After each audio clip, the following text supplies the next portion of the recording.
Radhe Radhe everyone, good evening to all of you. আশা করছি তোমরা সকলে খুবই ভালো আছো, আর আমিও রাধারানী এবং গোপাল সোনার অপার করুণাতে খুবই ভালো আছি। বন্ধুরা, গোপাল সোনার রান্নাঘর চ্যানেলে সকলকে আবারও একবার স্বাগত জানিয়ে চলে এসেছি আজকেও একটা দারুণ স্বাদের রেসিপি নিয়ে তোমাদের সঙ্গে। আশা করছি প্রতিদিনের ন্যায় আজকের রেসিপিটিও তোমাদের খুবই ভালো লাগবে, তাই না স্কিপ করে সম্পূর্ণ রেসিপিটি দেখার জন্য তোমাদের কাছে অনুরোধ রইল। বন্ধুরা, আজকে আমি যে রেসিপিটি তৈরি করছি সেটি কিন্তু জগন্নাথ দেবের অতি প্রিয় একটি রেসিপি এবং আমাদের সকলেরও খুবই একটা প্রিয় রেসিপি। আজকে আমি তৈরি করছি অসংখ্য লেয়ারযুক্ত মিষ্টির দোকানের মতো পারফেক্ট খাস্তা রসালো গজা। আশা করছি খুবই ভালো লাগবে এবং গজাতে হবে অসংখ্য লেয়ার। তো না স্কিপ করে সম্পূর্ণ রেসিপিটি দেখতে থাকো, আশা করছি খুব ভালো লাগবে, যার স্বাদ হবে অতুলনীয়, মুখে দেওয়া মাত্রই মিলিয়ে যাবে। তো বন্ধুরা, চলো কথা না বাড়িয়ে রেসিপিটি শুরু করা যাক। বন্ধুরা, অসংখ্য লেয়ারযুক্ত দুর্দান্ত স্বাদের রসালো খাস্তা গজা তৈরি করার জন্য সবার প্রথমে আমি নিয়ে নিয়েছি দেখো একটা পাত্র। এবার এখানটায় আমি নিয়ে নিয়েছি ময়দা। তো আমি মেজারিং কাপের 1 কাপ পরিমাণ ময়দা নিয়ে নিয়েছি। যদি আমি তোমাদেরকে পরিমাণে বলি তবে 200 গ্রাম। বন্ধুরা, এখানে ময়দাটার পরিমাণটা কিন্তু তোমরা বাড়িয়ে অথবা কমিয়ে নিতে পারো। এবার দেখো সেই সঙ্গে এখানটা আমি অ্যাড করলাম 1 চিমটে নুন। নুনটা শুধুমাত্র স্বাদের ভারসাম্যের জন্যই দেওয়া হয়েছে। এবার বন্ধুরা, আমি এখানটায় ব্যবহার করব বেকিং সোডা বা খাবার সোডা, সেটা 1/3 চামচ পরিমাণে ব্যবহার করব। বন্ধুরা, এই বেকিং সোডা দিলে কিন্তু গজাগুলো খুব সুন্দরভাবে ফুলবে এবং গজার স্বাদটাও বেশ ভালো হয়, সেই জন্য বেকিং সোডাটা দিলাম। যদি তোমাদের অপছন্দ হয় তবে কিন্তু এটাকে স্কিপও করতে পারো। এবার বন্ধুরা, আমি এই উপকরণগুলোকে খুব ভালোভাবে একটু মিশিয়ে নেব ময়দার সঙ্গে। বন্ধুরা দেখো, এদিকে আমার খুব ভালোভাবে মেশানো হয়ে গেছে। এখন এখানটা আমি অ্যাড করছি কালো জিরে। কালো জিরেটা কিন্তু স্বাদের জন্যই দেওয়া হয়। খাস্তা গজা অথবা নিমকিতে যদি কালো জিরে দেওয়া হয় তবে কিন্তু স্বাদটা বেশ ভালো হয়। সেই জন্য এখানটায় আমি দেখো কালো জিরে নিয়ে নিয়েছি, ছোট স্পুনের 1/2 টেবিল স্পুন কালো জিরে। খুব বেশি একটা দেওয়ার প্রয়োজন নেই। যদি তোমাদের অপছন্দ হয় তবে কিন্তু এটাকেও স্কিপ করতে পারো। তো দেখো এই সমস্ত উপকরণকে আমি খুব ভালোভাবে মিশিয়ে নিচ্ছি। বন্ধুরা দেখো, এদিকে শুকনো উপকরণগুলো খুব ভালোভাবে মিশিয়ে নিয়েছি। এইবার দিয়ে দেবো ময়াম। বন্ধুরা, এই গজার কিন্তু আসল হচ্ছে ময়াম। ময়ামটা তুমি ডালডা দিয়েও চাইলে দিতে পারো অথবা রিফাইন অয়েলও দিতে পারো, তবে ঘি দিয়ে দিলে কিন্তু খুবই ভালো হয়। দেখো আমি মেজারিং কাপের 1/2 কাপ ঘি নিয়ে নিয়েছি। 200 গ্রাম ময়দার জন্য 1/2 কাপ ঘি নিয়েছি। বন্ধুরা, ঘিয়ের পরিমাণটা একটু বেশি দিয়ে যদি ময়াম দিতে পারো তবে কিন্তু গজাগুলো ঠিক ততটাই ভালো হবে। ময়ামটা যত বেটার হবে গজাগুলো ততটাই সুন্দর হবে। তো দেখো এইবার ধৈর্য সহকারে হাতের সাহায্যে একটুখানি ঘষে ঘষে ময়াম দিতে হবে। এইভাবে আমি ময়ামটা দিয়ে নিই, তারপর তোমাদের কাছে ফিরে আসছি। বন্ধুরা দেখো, এদিকে বেশ কিছুটা সময় ধরে আমি ময়দাটা একদম পারফেক্টলি ময়াম দিয়ে নিয়েছি। আশা করছি দেখে তোমরা বুঝতে পারছো ময়াম হয়েছে। কিভাবে বুঝবো আমরা, তোমরা হয়তো জানো অনেকে, তা সত্ত্বেও একবার বলে দিই। যখন এরকম ময়দা নিয়ে হাতে চাপ দেবে দেখবে একটা দলা পাকিয়ে যাবে, তবে বুঝবে যে ময়দাটা একদম পারফেক্টলি হয়েছে। দেখো কত সুন্দর দলা পাকিয়ে গেছে, যেন মনে হচ্ছে আমি মেখে ফেলেছি অর্ধেক। তো এইবার এটাকে একটা ডো তৈরি করে নিতে হবে। বন্ধুরা, এখানটা আমি নর্মাল রুম টেম্পারেচারে যে জল থাকে সেই জলই ব্যবহার করছি। তোমরা চাইলে উষ্ণ কুসুম গরম জলও নিতে পারো, তবে না দিলেও কোনো অসুবিধা নেই। এবার অল্প অল্প করে জল দিয়ে খুব ভালোভাবে ডোটা তৈরি করতে হবে। তবে ডোটা কিন্তু বেশি নরম করলে গজাগুলো একদম ভালো হবে না। ডোটাকে কিন্তু আমরা সাধারণত রুটি, লুচি, পরোটা যে ডো তৈরি করি তার থেকে অনেকটাই শক্ত করার চেষ্টা করতে হবে। তো দেখো আমি আস্তে আস্তে করে ডোটাকে তৈরি করে নিচ্ছি। বন্ধুরা দেখো এইদিকে আমার ডোটা কিন্তু খুব ভালোভাবে রেডি হয়ে গেছে। আশা করছি তোমরা দেখেই বুঝতে পারছো। সাধারণত রুটি লুচি যেরকম ডো তৈরি করি তার থেকে কিন্তু অনেকটাই শক্ত অথচ স্পঞ্জি। তো ডোটা আমার খুব পারফেক্টলি রেডি হয়ে গেছে। তো বন্ধুরা দেখো এদিকে আমার ডোটা কিন্তু একদম পারফেক্টলি রেডি হয়েছে। এবার এই ডোটাকে আমি রেস্টে রাখবো। অবশ্যই বন্ধুরা ডোটাকে কিন্তু এই টেক্সচারে রাখার চেষ্টা করবে। এর থেকে যদি নরম হয় তবে কিন্তু গজাগুলো একদম ভালো হবে না। তো আমি 5 মিনিট রেস্টে রাখছি। তোমরা যদি চাও ইনস্ট্যান্ট গজা সাথে সাথেও তৈরি করে নিতে পারো, তবে 5 মিনিট রেস্টে রাখলে কিন্তু খুব ভালো হয়। বন্ধুরা দেখো 5 মিনিট পর ফিরে এসেছি এবং ডোটা আমার পারফেক্টলি সেট হয়ে গেছে। এবার এই ডোটা থেকে আমি গজা তৈরি করে নেব। আশা করছি দেখো তোমরা দেখেই বুঝতে পারছো যে কতটা সুন্দর হয়েছে। বন্ধুরা দেখো এদিকে একটা বেলন চাকি এবং বেলনি নিয়ে নিয়েছি। তোমরা চাইলে এখানটায় কাঠের বারকুশ ব্যবহার করতে পারো। জায়গাটা যতটা বড় নিতে পারবে, স্পেসটা যত বড় হবে তত গজাটা তৈরি করতে সুবিধা হবে। তো দেখো সবার প্রথমে হাত দিয়ে আমি ডোটাকে খুব সুন্দরভাবে সেট করে নেব। একটু হাত দিয়ে প্রেস করে করে বড় করে নিতে হবে। এতে করে গজাটা যখন বেলবো তাতে খুবই সুবিধা হবে। তো বন্ধুরা দেখো এবার আমি খুব সুন্দরভাবে নর্মাল রুটি বেলার মতনই বেলে নিচ্ছি। আমি লম্বাভাবে লম্বা শেপ আকারেই বেলছি। এবার এটাকে মাঝ বরাবর আমি একটা চাকু দিয়ে কেটে নেব। যেহেতু আমি বলেছি অসংখ্য লেয়ার তৈরি করব, সেই জন্য এই প্রসেসটা অবশ্যই অ্যাপ্লাই করতে হবে। দেখো মাঝ বরাবর কেটে নিয়েছি এবং এটাকে 4টে টুকরো করে নেব। বন্ধুরা দেখো খুব সুন্দরভাবে কিন্তু আমি 4টে টুকরো করে নিয়েছি। এবার আমাকে যে কাজটা করতে হবে সেটা হচ্ছে এই প্রত্যেকটা টুকরোকে একটার পর একটা বসিয়ে নিতে হবে। দেখো প্রত্যেকটা টুকরোকে একটার পরে একটা আমি বসিয়ে খুব ভালোভাবে সেট করে নিচ্ছি। তো বন্ধুরা দেখো ফাইনালি আমি 4টে টুকরো এক জায়গায় করে নিয়েছি। এইবার এই 4টেকে খুব ভালোভাবে সেট করে ওপরের লেয়ার এবং নিচের লেয়ারকে খুব ভালোভাবে জুড়ে দিতে হবে। এক্ষেত্রে বন্ধুরা অসংখ্য লেয়ার তৈরি হবে এবং বেলার ক্ষেত্রেও সুবিধা হবে। তো দেখো খুব সুন্দরভাবে আমি জুড়ে দিচ্ছি।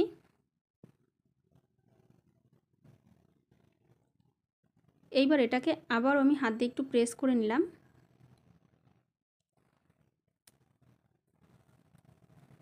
এবং আবারও আমি নর্মাল যেভাবে বেললাম সেইভাবেই আমি সেম একইভাবে বেলে নেব এবং আবারও আমি কেটে একটা লেয়ার তৈরি করব। মাঝ বরাবর আবারও আমি চাকু দিয়ে কাটবো এবং লেয়ার তৈরি করব।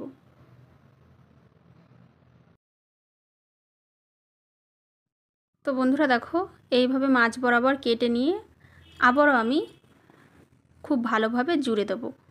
একটাকে আর একটার উপর চাপিয়ে দেব এবং খুব ভালোভাবে লেয়ারগুলোকে জুড়ে দেব। এইভাবে বন্ধুরা আমি 2 থেকে 3 বার আরও রিপিট করব। এটা অবশ্যই তোমরা অ্যাপ্লাই করো, তাহলে কিন্তু গজাতে খুব সুন্দর লেয়ার তৈরি হবে। বন্ধুরা দেখো এক্ষেত্রে আমি স্থান পরিবর্তন করলাম। বেলন চাকু এবং বেলনির ওপর থেকে আমি নিয়ে আসলাম একটা বড় কাঁসার থালার পেছনের দিকটা নিয়ে নিয়েছি। এর ওপরেই আমি বেলে নেব। অবশ্যই বন্ধুরা তোমাদের কাছে বারকুশ থাকলে ব্যবহার করো। আমার কাছে আপাতত নেই বলে আমি এই প্রসেসটা অ্যাপ্লাই করলাম। তবে যাদের কাছে বারকুশ নেই তারা কিন্তু বড় স্টিলের থালা অথবা কাঁসার থালার পেছনের দিকটাকেও এইভাবে ব্যবহার করে তৈরি করে নিতে পারবে। তো আবার আমি দেখো মাঝ বরাবর কেটে দিচ্ছি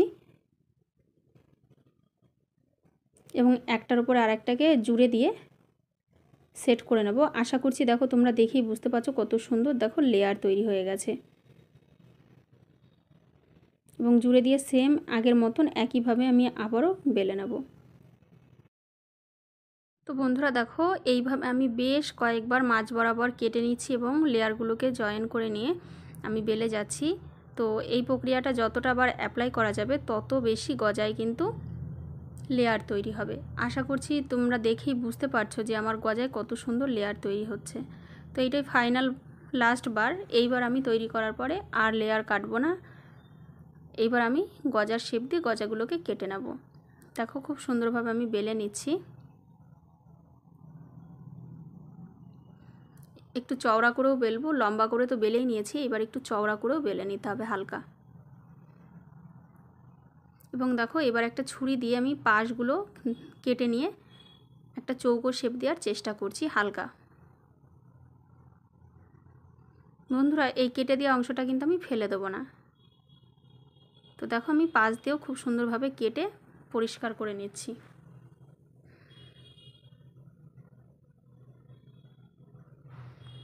এইবার আমি মাঝ বরাবর কেটে নেব।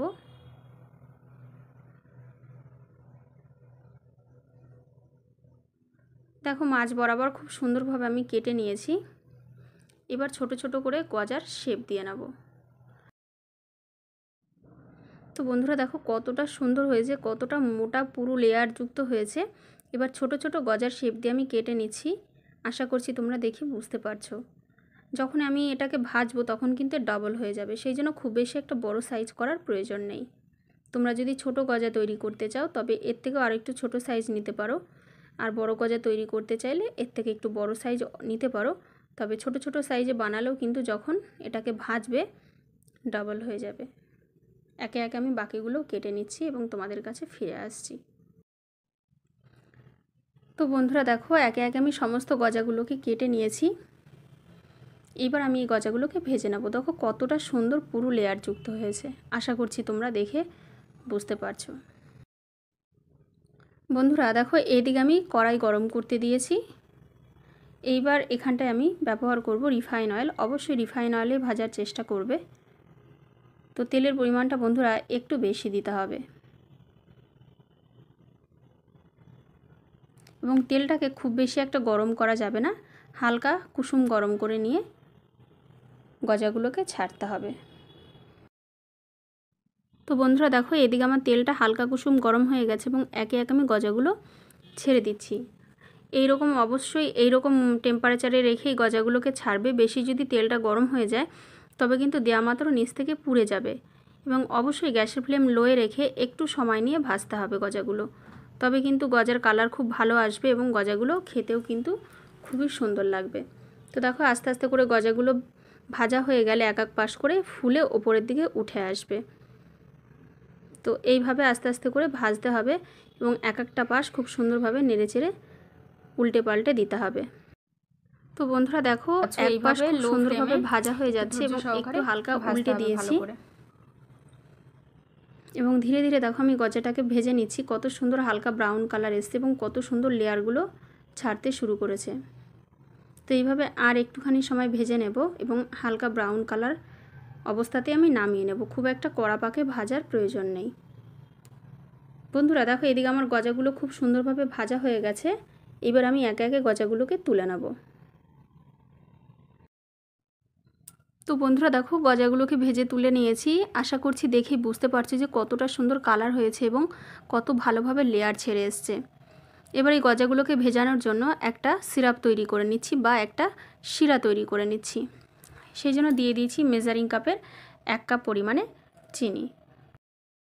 তো বন্ধুরা দেখো 1 কাপ চিনির জন্য 1 কাপ পরিমাণেই জল দিয়েছি এবং এটাকে খুব ভালোভাবে ফুটিয়ে নেব যতক্ষণ পর্যন্ত বলক না আসবে। তো বন্ধুরা দেখো চিনিটাকে একটু আমি হাতা দিয়ে খুব ভালোভাবে নেড়েচেড়ে মিশিয়ে নিচ্ছি। ভালো করে নাড়াচাড়া দিয়ে নিচ্ছি। এবার এতে আমি ফ্লেভারের জন্য ব্যবহার করছি গোটা এলাচের ফল। অবশ্যই এলাচ ফলের ব্যবহার করলে ফ্লেভারটা খুব ভালো আসে। যদি হাতের কাছে অ্যাভেলেবেল না থাকে বা অপছন্দ করো তবে কিন্তু এটাকে স্কিপ করতে পারো। তবে আমি এখানটা এলাচ ফলের ব্যবহার করলাম। এবার বলক আসা পর্যন্ত অপেক্ষা করব। তো বন্ধুরা দেখো খুব ভালোভাবে আমার শিরাটা ফুটে গেছে এবং খুব সুন্দর একটা কালার চলে এসছে। এর থেকে বেশি একটা গাঢ় করার প্রয়োজন নেই। দেখো তোমাদের হাতে দেখিয়ে দিচ্ছি, এই 1 পাকের শিরা তৈরি হলেই হবে। এবার আমি গ্যাসের ফ্লেমটা অফ করে শিরাটাকে নামিয়ে নেব। বন্ধুরা এইবার এই রসটা উষ্ণ কুসুম গরম আছে। এইবার ভেজে রাখা গজাগুলো এর মধ্যে অ্যাড করে দেবো এবং মিনিমাম 20 মিনিট এটাকে রসের মধ্যে অ্যাবজর্ব হওয়ার জন্য 20 মিনিট ঢাকা দিয়ে রেখে দিতে হবে। তবে এর অধিক সময় রাখার চেষ্টা করো, তবে কিন্তু খুব ভালোভাবে রসটা অ্যাবজর্ব হবে এবং গজার কালার আশা করছি তোমরা দেখে বুঝতে পারছো যে কতটা সুন্দর হয়েছে। তো বন্ধুরা 20 মিনিট পর আমি তোমাদের কাছে ফিরে আসছি। তো বন্ধুরা দেখো একটা ঢাকনা দিয়ে চাপা দিলাম এবং 20 মিনিট রেস্টে রাখলাম। তারপর তোমাদের কাছে আবার ফিরে তো বন্ধুরা 20 মিনিট পর ফিরে এলাম। এবং দেখো, আশা করছি তোমরা দেখেই বুঝতে পারছো যে কতটা সুন্দর হয়েছে এবং গজাগুলো কতটা পারফেক্টলি রসগুলো অ্যাবজর্ব করে নিয়েছে। দেখো কতটা রসালো হয়েছে, কতটা খাস্তা হয়েছে, মুখে দেওয়া মাত্রই কিন্তু মিলিয়ে যাবে। আর বাড়িতে যদি একবার তোমরা এই রকম গজা তৈরি করে নাও, তারপর কিন্তু আর মনে হবে না বাইরে থেকে গজা কিনে খাই। এক কথায় এর স্বাদ হয়েছে অতুলনীয়, অমৃতের মতো। তো বন্ধুরা, আশা করছি আজকের রেসিপিটা তোমাদের খুবই ভালো লেগেছে। যদি রেসিপিটা ভালো লেগে থাকে তবে অবশ্যই ভিডিওটিকে লাইক, কমেন্ট, শেয়ার করো এবং চ্যানেলটিকে সাবস্ক্রাইব করে আমাদের পাশে থেকো। আর চ্যানেলটি যারা নতুন বন্ধু আছো তারা চ্যানেলটিকে সাবস্ক্রাইব করে পাশে থাকা বেল আইকনটিকে অবশ্যই প্রেস করে দিও, যাতে করে আমি যখনই কোনো ভিডিও আপলোড করব সবার আগে তোমাদের কাছে পৌঁছে যায়। তো বন্ধুরা, তোমাদের সকলের জন্য রইল অনেক অনেক ভালোবাসা। যারা আমার পুরনো বন্ধু রয়েছে তাদের জন্য রইল অনেক ভালোবাসা এবং নতুনদের জন্য রইল অনেক ভালোবাসা, অভিনন্দন। তো তোমরা সকলে আমাকে এইভাবে ভালোবেসে সাপোর্ট করে যেও এবং নেক্সট কী ধরনের রেসিপি দেখতে চাও অবশ্যই কমেন্ট বক্সে জানিও এবং আজকের রেসিপিটাও কেমন লাগলো সেটাও কিন্তু কমেন্ট বক্সে জানাতে একদম ভুলো না। তো বন্ধুরা, দেখা হবে আবার একটা সুন্দর রেসিপি নিয়ে তোমাদের সঙ্গে। ততক্ষণ পর্যন্ত তোমরা সকলে ভালো থেকো, সুস্থ থেকো, পাশে থেকো। তোমাদের সকলের জন্য রইল অনেক অনেক ভালোবাসা এবং শুভকামনা। রাধে রাধে।